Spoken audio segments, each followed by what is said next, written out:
ഇപ്പോൾ കിട്ടിയ ഒരു വാർത്തയിലേക്കാണ്. എറണാകുളം ആലുവ RTO ഓഫീസിൽ വിജിലൻസ് റെയ്ഡ്. 400-ലേറെ ഫയലുകൾ കെട്ടിക്കിടക്കുന്നതായി റെയ്ഡിൽ കണ്ടെത്തി. ഫയലുകളിൽ കൃത്രിമം നടന്നിട്ടുണ്ടോ എന്ന് വിജിലൻസ് പരിശോധിക്കും. ആര്യ വിനോദാണ് വാർത്തയുടെ വിശദാംശങ്ങളുമായി ചേരുന്നത്. ആര്യ, എന്താണ് വാർത്തയുടെ വിശദാംശങ്ങൾ?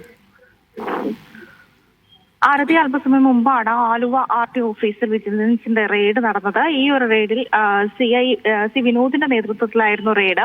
ഓൺലൈനിലേത് കൂടാതെ 400-ലേറെ ഫയലുകൾ ഇവിടെ കെട്ടിക്കിടക്കുന്നതായിട്ട് കണ്ടെത്തിയിട്ടുണ്ട്. ഈ ഫയലുകൾ കൃത്രിമം നടത്തിയിട്ടുണ്ടോ എന്നുള്ളത് അന്വേഷിക്കുന്നു. IT സെല്ലിന്റെ സഹായത്തോടെ വിശദമായ അന്വേഷണത്തിന് ശേഷം എന്താണ് സംഭവിച്ചത് എന്നുള്ളത് വ്യക്തമാക്കാമെന്നാണ് CI ഇപ്പോൾ അറിയിച്ചിരിക്കുന്നത്. ലൈസൻസ്, വെൽഫെയർ ഫണ്ട്, പേരുമാറ്റം അടക്കമുള്ള ഫയലുകളുടെ ക്രമം വിട്ട് പരിഗണിക്കുന്നു എന്ന പരാതിയും വിജിലൻസിന് നേരെ ലഭിച്ചിരുന്നു.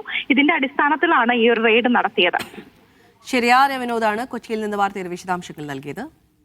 ഇടവേള.